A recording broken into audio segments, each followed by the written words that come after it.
In the overall ranking, the top three are the UK, Sweden, and Slovakia.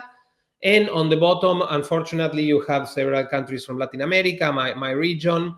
You have Australia, you have Turkmenistan. You have countries that are really doing very badly, that basically have forbidden everything. Hello, world. Welcome to the Vaping Unplugged Podcast. Everything you need to know about vaping and tobacco harm reduction. Hello and welcome to Vaping Unplugged. I'm Michael from the World Vapers Alliance, and this is our podcast where we talk about vaping, harm reduction, and all related fields of that. And today we have a very special and interesting guest with us, Federico Fernandez. He's from WVAlliance, and they do a lot of great work in the field of harm reduction, surveys, research, a lot of information, which is very useful on the one hand for us as activists, but also for politicians when they need information on where to base their decisions on. So I'm very happy to welcome you, Federico, and thank you for joining us. Looking forward to talk to you about your latest work. And I would suggest maybe you start with a short intro, who you are and what WVAlliance is doing. Gladly. Thank you, Michael, for the invitation. I'm very happy to have this conversation with you today. Just a few words about WVAlliance. WVAlliance is a network of now more than 40 think tanks, NGOs, and foundations headquartered in 4 continents around the globe.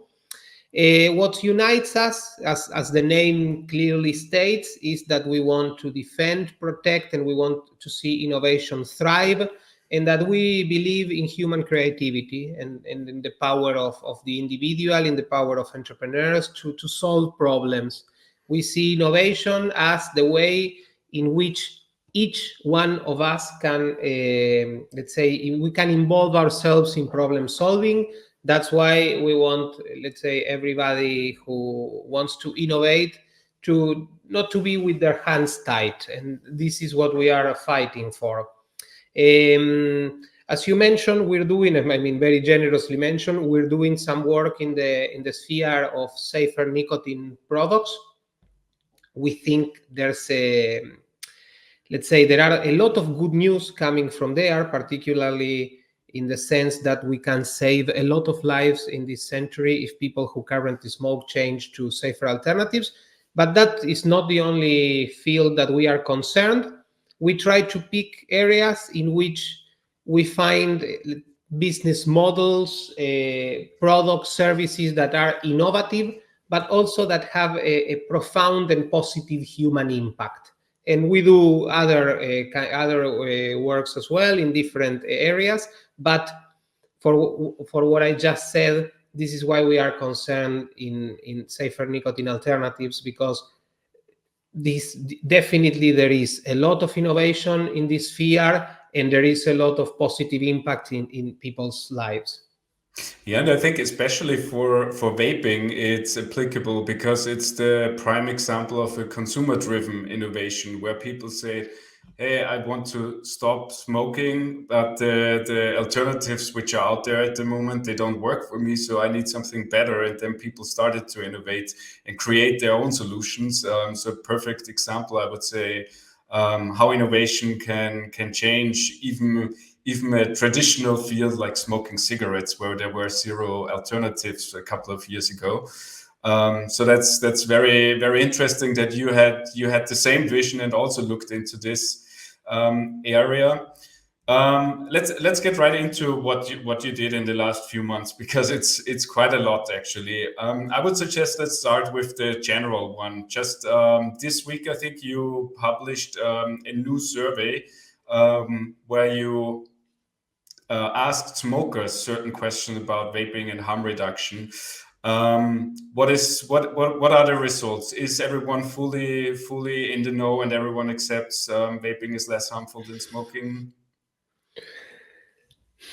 Let's see. The study is very simple, but it needs a little bit of a longer explanation. In any case, I'll try to be very, very quick. myself personally, and we are Innovation as an organization, we are extremely optimistic for the future. We think that the future is going to be different from the present because it's going to be better. But that doesn't mean that there are no obstacles in the road, and there perhaps from time to time there are either yellow lights or even green lights or red flags, red lights or red flags or something that you should pay attention because it could become a big problem. And I suspect, and we even were discussing this before we started taping, the results of our latest survey, and I'll go to it in a second, were not a surprise for you and people like you, your colleagues, I'm sure, because you are, let's say, part of the people who are very much involved in issues that have to do with harm reduction and safer nicotine products. But let's say for normal people, probably this is a big surprise, and again, for, let's say, besides our bubble, so to speak, this should be taken very, very seriously. What we did was we commissioned Ipsos, which is one of the largest opinion poll companies in the world, to do a very simple study in a lot of countries, 28 to be precise, in Europe, Latin America, Africa, Asia, everywhere, to find out what current smokers, what people who currently smoke, think about vaping. Because vaping is probably vaping, better said, is the, let's say, the biggest alternative to cigarettes right now. There are other products, and they are also great. We are, let's say, quite agnostic regarding our views about safer nicotine products, but vaping is the largest and the better known alternative by far. So we wanted to test it with something that was very clear for them. And the results are, let's say, as I said, are something to be taken very, very seriously, because in general, if you take an average of the 28 countries that we made the question was, for smokers, what we asked them was very simple, was, do you smoke, how regularly, and if they passed the criteria, and of course they had to be 19 years old or older. Okay, if you're, let's say, a regular smoker, what do you think about vaping? Do you think vaping is as harmful as smoking, even more harmful than smoking, or less harmful than smoking? Extremely simple. But from this very simple study, as I said, the results and the consequences of those results can be very complicated, because if you make an average of all the countries that we polled, 74% of the smokers that we consulted think that vaping is as harmful or even more harmful than smoking, which is with peaks, for instance, in Brazil of 90%, which really is, I don't know if you could find any other issue that has such level of almost unanimity. Of misinformation. It's unbelievable. So, and why is this important? Let me bring another opinion poll that we did last year.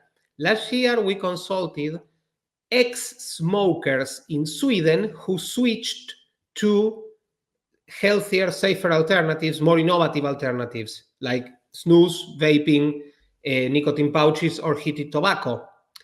The main reason they did this was to take care of their health.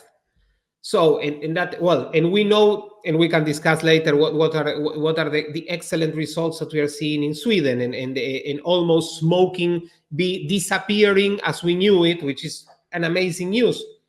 How is a current smoker going to switch to a safer alternative if they consider, for instance, that vaping is as or more harmful than smoking?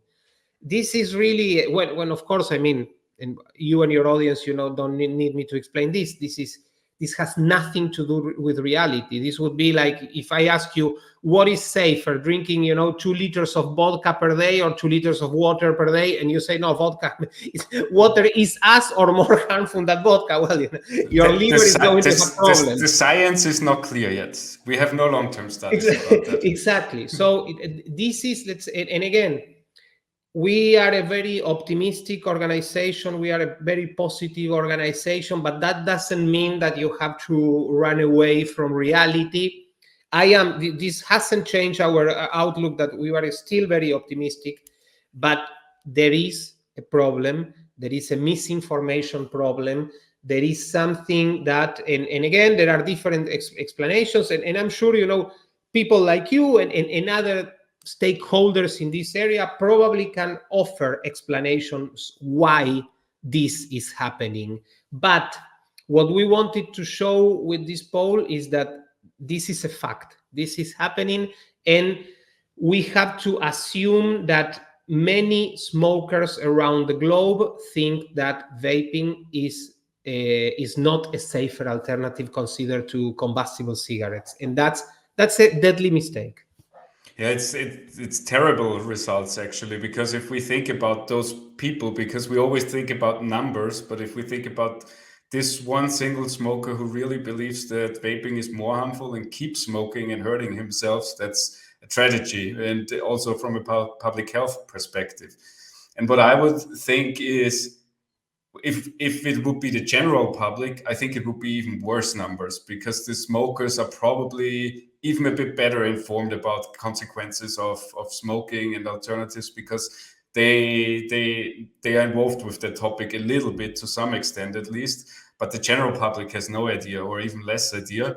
And with that, I want to move into your other project a little bit, because obviously if the general public thinks vaping is actually worse than smoking, nobody will push for better regulation or sensible consumer-friendly regulation. Everyone just accepts when a politician say, oh, let's ban this because it will improve public health, because people are misinformed about that. And you did a really interesting index where you looked at tobacco harm reduction policies in different countries. And there are substantial differences. Maybe you can get a little bit into what you did there and what the main results of it were, or what we could draw from this in comparison with the misinformation, because apparently it doesn't automatically translate in policies, luckily. Yeah, that's a very good question. What we wanted, we this year we published the second edition, the 2024 edition, obviously, of the Effective Anti-Smoking Policies Global Index. It's a project that we are extremely proud of. We measured this year 69 countries, and we are about to, and this is the first time I'm saying this in public, we're about to add two new countries, the Philippines and Turkey. So we'll have in total 71. We'll make a little update very in a couple of weeks. So we're very excited about that as well. But so far we have measured 69 countries, which have a combined population of 5.5 billion inhabitants. That is basically 70% of humanity nowadays. So for us, this is a huge undertaking. It's a lot of work, and we're extremely happy and proud that this project could see the light this year. And let's say, which problem are we trying to solve with this index? What you cannot measure, you cannot improve. And particularly for countries who are not doing perhaps the best job, and they have a lot of room to improve, for improvement, it's good to know, okay, which are the countries that are perhaps doing it better. And the index, even though it's a quite sophisticated ranking, what we are basically doing is measuring what are the regulatory policies regarding the regulatory and public policies in general, because we've also measured a few other things that are not strictly regulations. What are the policies? What are the public policies regarding what we consider are the four alternative and more and safer nicotine products that could help us eliminate smoking as we know it? And these products are vaping, heated tobacco, nicotine pouches, and snus, and combining those the results of those 4 products measured individually, following a certain methodology that it's explained in our website. I don't want to bore you with all the details. By the way, the website of the index is antismoking.global.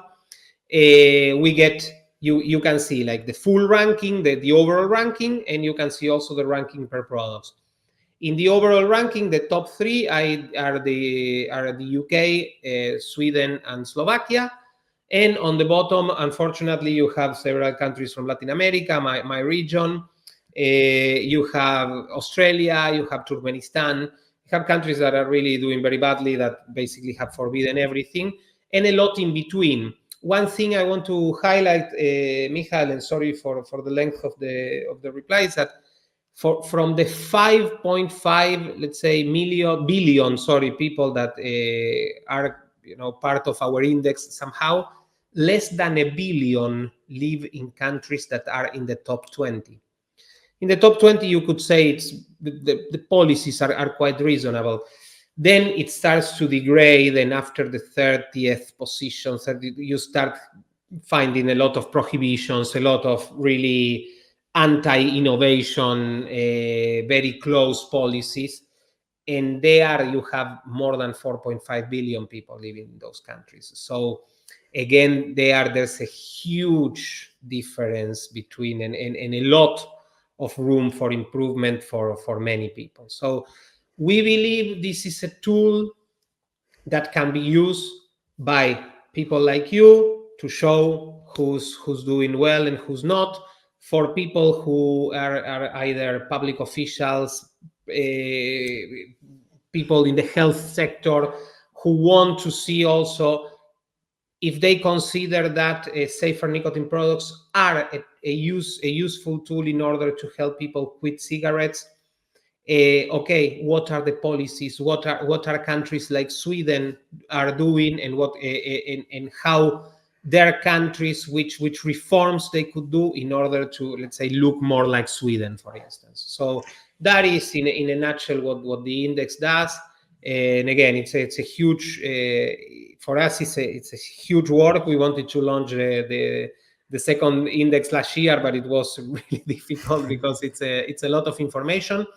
And again, whoever wants to, what I have given here, it's a very, in a nutshell, explanation of the index, can go to antismoking.global and find out everything, see all the rankings, and all the methodology, by the way, is also available, and all the results are also available that explain exactly why a country, for instance, your country, Austria, gets the result that it gets. We want to be extremely transparent in that, and also, let's say, we are open to be criticized, or somebody tell us, hey, this is not how things are in Austria, for instance, in Argentina, you should review it. Happy to do so if that's the case. Yeah, I highly recommend to all the listeners to have a look at that. It's a really helpful resource, especially it's impossible for one person to keep up with all the different regulations all over the world. So that's a very great one place to go and one source to have that. It's really cool. I would like to ask you about one specific country a little bit more. Maybe not the UK, because I have a feeling in an updated version, maybe next year they will go down a little bit, unfortunately. But let's quickly talk about Sweden. What are they doing well, and where do they differentiate against the lower ranking countries? So a lot. I mean, Sweden is really, please, we are not advocating that countries should copy paste what Sweden has done, because in general these things don't work like that. But definitely Sweden can work as inspiration for many countries around the globe. Certain things that Sweden has done that makes them as successful as they are. This is obvious for you, but let's say, just in case, Sweden is about to become a smoke-free. Sweden has a smoking prevalence of 5.6 or probably less by now of the adult population. And if you reach 5% or less, you are considered that it's, let's say, the metric that grants you the status of being a smoke-free country. Sweden is extremely close to that. And what is extremely interesting is not that Sweden consumes nicotine. The thing is that Sweden consumes nicotine more or less to the as what is the average in the European Union, for instance. But they don't burn tobacco to consume nicotine. And what also is extremely interesting is that all the smoking-related diseases in Sweden have plummeted and have not been replaced by other diseases, because that's something some people say, no, but there are no new diseases now because of vaping, or I don't know, or nicotine pouches now. No. They don't, they are less sick, let's say, a lot less sick, thanks to alternative nicotine products. Well, the four alternative nicotine products that I mentioned, the four of them are legal and to a certain extent very smartly regulated. By the way, another very important thing, even though in Sweden the public authorities have never been, for instance, as pushy against at least one of the products as the UK ones have been with vaping, at least for now, or the New Zealand authorities have been about vaping. They never, let's say, went as far as recommending these products or one of these products as a smoking cessation therapy. But, for instance, the kind of, if you buy whatever of these products, the kind of warning that you would get has to do with the product. It's not a copy-pasted warning from a combustible cigarette that has nothing to do with these products. So, they are not terrorizing people. They have not applied plain packaging or anything like that. And also, the most important thing about not having plain packaging is that it makes for counterfeiters, it makes life way more difficult, and that's a good thing. So those, let's say, Sweden has had has created, and I'm not saying, again, it's not panacea, there is no heaven on earth, doesn't exist, but Sweden has made for innovators, has created an environment that it's fertile ground for innovation. It's very interesting that snus is a Swedish creation, already old, but I always say snus would be a great innovation in many countries because it's forbidden. It's the most forbidden product all over the world. And also nicotine pouches are a Swedish invention. So that tells you also something of what kind of climate they have. And let's say all the measures and all the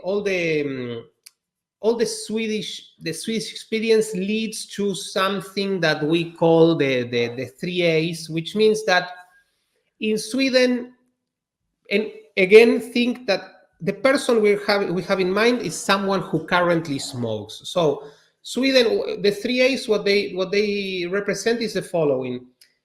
How would you make life easier for someone to switch to a safer alternative? And well, in Sweden, these products are accessible for a smoker, let's say, for an adult smoker. The alternative nicotine products can be bought through different retail channels. That includes online, and this doesn't mean that minors, underage people buy them, but they are relatively easy to get.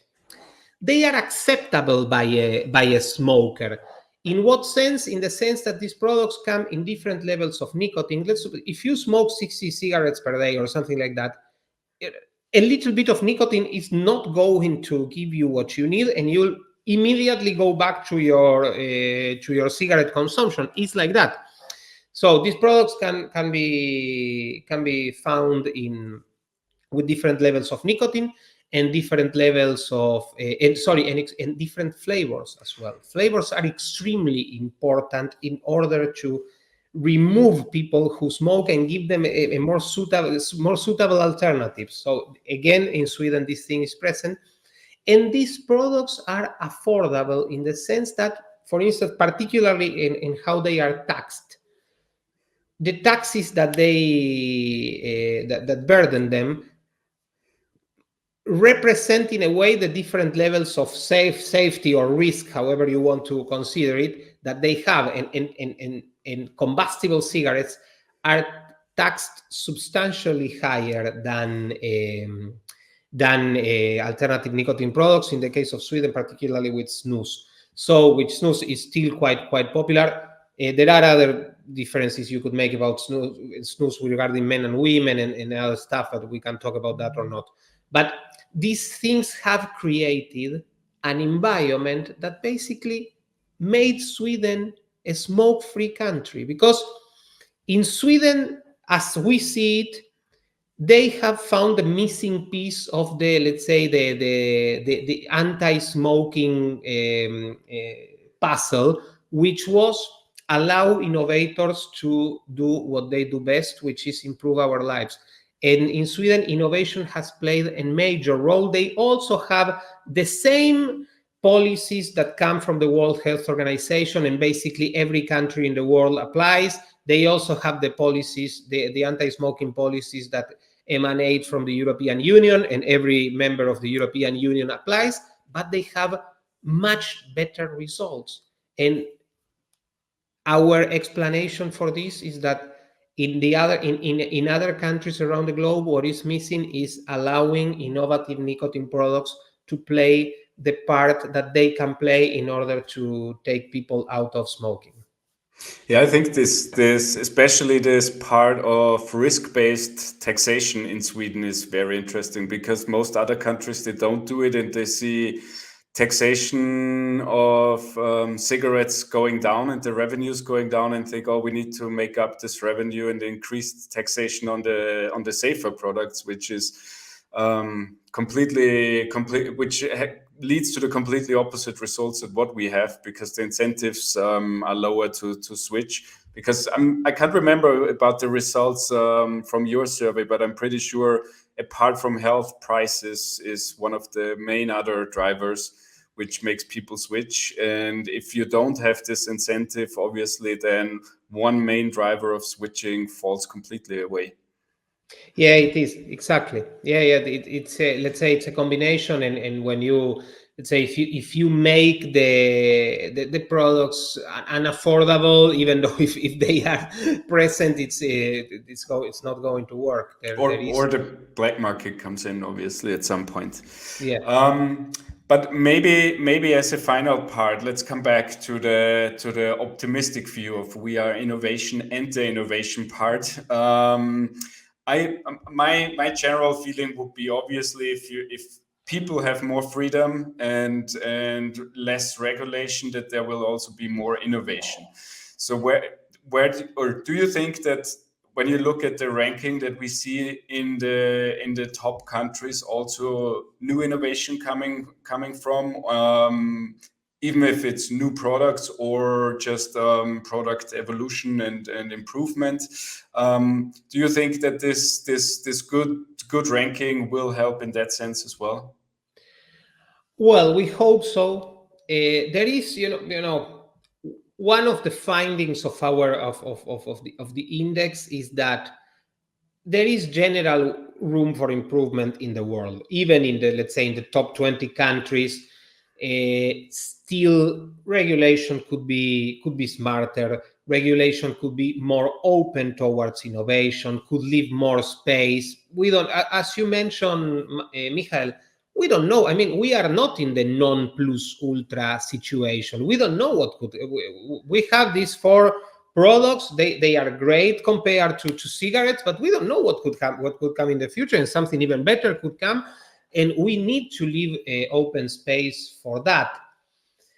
But nevertheless, I think we have to focus, and let's say we should not lose sight of what's going on, in the sense there are 1.3 billion people still worldwide that smoke. Many of them in developing countries, by the way. But even in Europe, the rate of smokers is way higher than people think. And what we have, let's say, in the horizon is that 1.3 billion people don't have to die, and we can extend their lives substantially, and we can do that. This is not a promise that maybe if something happens, that is at hand. It's there, and that makes me extremely optimistic. I cannot believe that something like this, that has such potential to save so many lives, is going to be forbidden. In fact, I think the opposite will happen, because also people will not allow that these products are forbidden, because more and more people have switched, for instance, to vaping. One thing that I always recommend everybody is listen to the stories of people who smoked maybe for decades, who smoked for a very long time, who were heavy smokers, who tried everything, hypnosis, I mean, whatever, almost things that almost sound esoteric, nothing worked. And they started vaping, and in a week, they didn't touch a cigarette anymore in their lives. And they tell you, I feel better, I can climb stairs, I don't stink, in my house, there are not a million cigarette, butts everywhere. Well, that the human power of that, I think, is unstoppable. And we have to remember also that I really like this example: refrigeration. I mean, freezers and fridges, well, in fridges originally were fought for some time. People were against them. There were people who sold ice who didn't like them. There were people who were more of a traditionalist view and didn't like it. Imagine if we lived without fridges, how horrible our life would be. Well, that didn't happen because it was a superior technology, and it helped many people. And I think safer and innovative nicotine products will go the same route, because are products that are going to save the lives of more than a billion smokers in the course of this century. This is one of the best news that we can give. So I am still optimistic. It's extremely important that organizations like yours, like the World Vapers Alliance, keeps on going. This is not good. This is an uphill battle. I'm not saying, okay, this is great, let's go, take a nap and and chill. No, but we have to remain extremely optimistic, because this is one of the best news that humanity has ever had, and it's going to happen in our lifetime. So that, every morning when I think about these topics, I'm very happy for that, and I'm sure we're going to prevail in the end.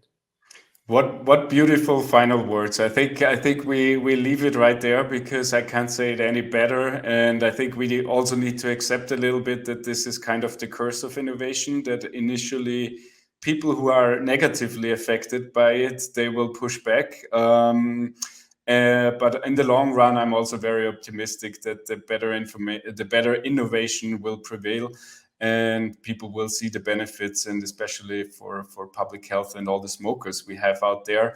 So also thank you to you for this great work you're doing. As I said, I highly recommend everyone to check the works out, because it's very valuable resources for activism or policy making, or journalists, whoever is interested in the topic should have a look. We will definitely link all of the research below in the show notes. Maybe you tell people where they can reach you personally, best if they have any questions or want to reach out to you. Where can they find you? Yeah, happily. I mean, I'm not a social media animal or anything like that, but I'm on Twitter in @FN_Fernandez. And also, but the best way is they can go to weareinnovation.global. We are present in every social media, basically, and they can reach us there, and we'll be happy to be in contact. And that's it. Unfortunately, we ran out a little bit of time. There were a lot of topics still open for discussion, which would have been very interesting to get into it. So I highly recommend you to check out All the resources we talked about, they are also linked down there. And what I also can tell you already, that you can check out on worldvapersalliance.com our World Vape Day page. We announced what's going on and the activities which will be happening. There is a lot coming for you. Obviously, we have our traditional live stream on May 30th. But also we will visit our friends from the WHO in person and try to make them listen to science and consumers. So keep an eye on our channels. We will inform you, and check out worldvapersalliance.com. And there you find World Vape Day as well. So I hope you enjoyed this episode and hope to see you soon again. Take care and vape on. Bye-bye.